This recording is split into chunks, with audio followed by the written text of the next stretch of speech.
Hello students, in previous session we have discussed the application of Huggins rule, one of the most important था, ठीक है। आज discussion करेंगे Kossel-Lewis approach. देखो Kossel-Lewis क्या, Kossel-Lewis theory, every atom has a tendency to complete its octet in outermost cell, ठीक है। हाँ जी sir, hydrogen and lithium has a tendency to complete its duplet, ठीक है।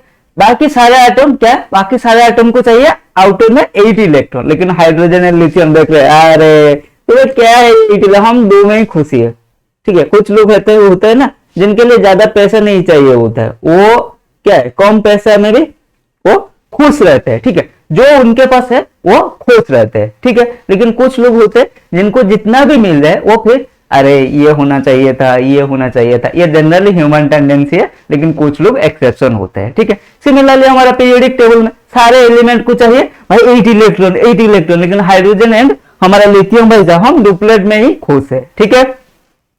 To acquire inert gas configuration atoms में loss और gain electron और share electron. इसके लिए ये क्या कर सकता है, ठीक है। जैसे पैसा कमाने के लिए इंसान को नौकरी करना पड़ता है, ठीक है, नौकरी करना पड़ता है, इधर खुद का बिजनेस करना पड़ता है, ठीक है।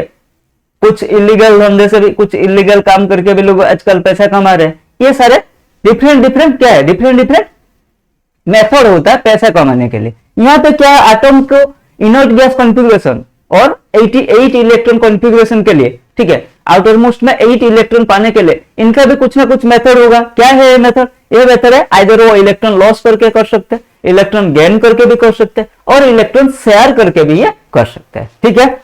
The tendency of atom to achieve 8 electron in their outermost cell is known as Lewis octet rule. Lewis octet rule क्या? A tendency of an atom to achieve 8 electron in their outermost cell, ठीक है। इसको क्या बोलते हैं? Lewis octet rule, ठीक है।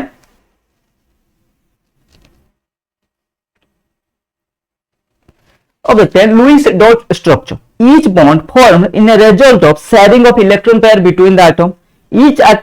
Each combining atom contribute at least 1 electron to shared pair, ठीक है। The combining atom attain the noble gas electronic configuration as a result of sharing electron, ठीक है। देखो Lewis dot structure of O2 देखते हैं कैसे। ऑक्सीजन का outer में कितना इलेक्ट्रॉन है? 6 इलेक्ट्रॉन। ये फिर और एक ऑक्सीजन के पास गया, भाई तेरे पास भी 6 इलेक्ट्रॉन है। हाँ जी भाई है। एक काम करते हैं, तुझे चाहिए 2 इलेक्ट्रॉन, मुझे भी चाहिए 2 इलेक्ट्रॉन, तो क्या करते हैं, शेयर कर लेते हैं, ठीक है। तो शेयर करके ये क्या करेंगे, ये शेयर कर लेंगे। तो ऑक्सीजन डबल बॉन्ड ऑक्सीजन 1 2 3 4, ये 1 2 1 2 3 4, तो ये 1 बॉन्ड 2 इलेक्ट्रॉन, तो टोटल कितना हो गया इस ऑक्सीजन के पास 2 4, ये 2 4 2 6 2 8, इसके पास भी 8, दोनों के पास 8 इलेक्ट्रॉन आपस में शेयर कर ले, ठीक है। भाई ये काम करते हैं, तू मुझे तेरा 2 इलेक्ट्रॉन दे, मैं तुझे मेरा 2 इलेक्ट्रॉन देता हूं, मतलब हम शेयर कर लेते हैं, ठीक है, ठीक है। Lewis dot structure for molecular ion देखते हैं। देखो राइट, ये इंपॉर्टेंट है, ठीक है। लुईस डॉट स्ट्रक्चर देख सिंपल तुम लिख सकते हैं, N2 में लिख सकते हैं O2 CO2, ये इजी होगा, ठीक है। लेकिन थोड़ा कॉम्प्लेक्स मॉलिक्यूल आ जाएगा, थोड़ा आयन आ जाएगा, तो अब क्या है लुईस डॉट स्ट्रक्चर लिखना थोड़ा मुश्किल होता है, ठीक है। उसको समझते हैं क्या है। पहले right the symmetrical skeleton for the molecule और पॉलीएटॉमिक आयन, ठीक है।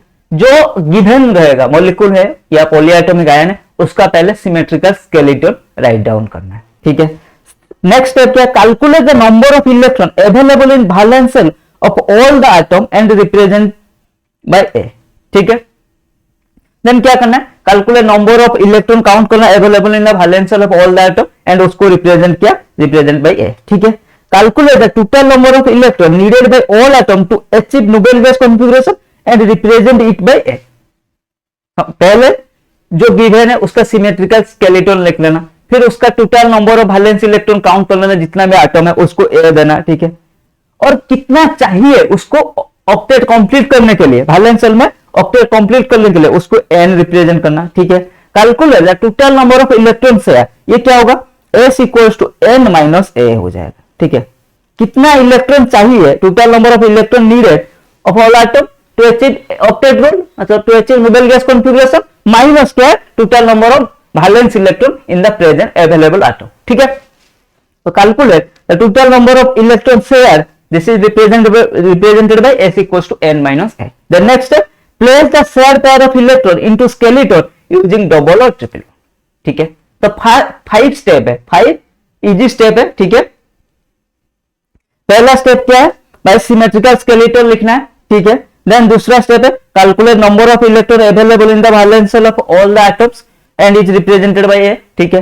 देन थर्ड स्टेप क्या है, भाई जितना इलेक्ट्रॉन चाहिए नोबेल गैस कॉन्फ़िगरेशन फिलअप करने के लिए उसको n द्वारा रिप्रेजेंट करो n, ठीक है।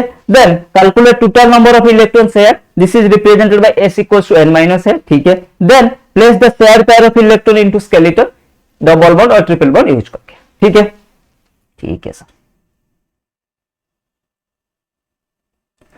और देखते हैं exception to the octet rule.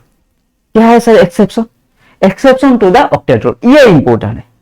Generally question ऐसे नहीं आता भाई इसका लुईस डॉट स्ट्रक्चर थोड़ा रिप्रेजेंट कर लो, ठीक है। जेई नीट ऐसा क्वेश्चन नहीं पूछता, लेकिन एक्सेप्शन से जरूर क्वेश्चन आता है। एक्सेप्शन क्या है, molecules with incomplete octet of the central atom, कुछ मॉलिक्यूल होते हैं जिनका ऑक्टेट मतलब इनकम्प्लीट ऑक्टेट होता है, ठीक है। मॉलिक्यूल विथ ऑड इलेक्ट्रॉन, कुछ मॉलिक्यूल होता है उनका ऑक्टेट से ज्यादा 8 से ज्यादा इलेक्ट्रॉन है, उसको एक्सपांडेड ऑक्टेट बोलते हैं। Formation of xenon and krypton compound, ठीक है। ऑक्टेट रूल बोला भाई ऑक्टेट सेटिस्फाई करने के लिए ही शेयरिंग वगैरह कर रहे हैं, लेकिन जेनॉन और क्रिप्टोन में तो ऑलरेडी ऑक्टेट सेटिस्फाई है, फिर भी वो कंपाउंड फॉर्म कर रहे हैं, ठीक है। तो ये भी एक एक्सेप्शन है। तो वन बाय वन देखते हैं, molecule with incomplete octet of the central atom, ठीक है। देखो in some cases the number of electrons surrounding the central atom is less than 8 electron, ठीक है। फॉर एग्जांपल देखो BF3, BeCl2, AlCl3, ये सारे स्टेबल है, लेकिन इनका ऑक्टेट कंप्लीट नहीं है। इसका कितना एल्यूमिनियम में 6 है, इसका बेरिलियम में 4 है, इसका बोरॉन में 6 है, ठीक है। तो ये molecule with incomplete octet on that central atom, ठीक है। पहला एक्सेप्शन समझ में आएगा। Next exception, the octet rule is not satisfied for some atoms in a molecule having odd electron species. For example NO, NO2, ठीक है। ये odd electron species में octet rule satisfy नहीं होता है, ठीक है। Then molecule with expanded octet, देखो कुछ कंपाउंड होते हैं for element of the third period and beyond d orbital are also available, ठीक है। Along with s and p, d orbital are also available for the bonding. Hence many compound of these elements have more than 8 electrons, ठीक है, after bonding in valence shell around the central atom. This is termed as expanded octet, जिसको हम बोलते हैं hypervalent compound. For example PCl5, SF6, IF7, ठीक है।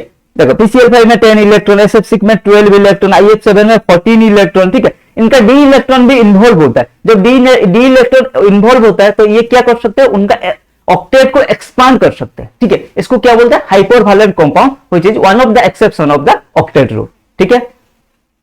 Last one, some noble gas like xenon, krypton that have a complete octet before bonding but still form bond with oxygen and fluoride, like xenon difluoride, xenon tetrafluoride, xenon hexafluoride, xenon difluoride, xenon dioxy tetrafluoride, ये सारे compound है। इनका octet complete है, फिर भी ये compound form करते हैं, ठीक है। तो यही था हमारा Lewis octet rule and exception to the Lewis octet rule.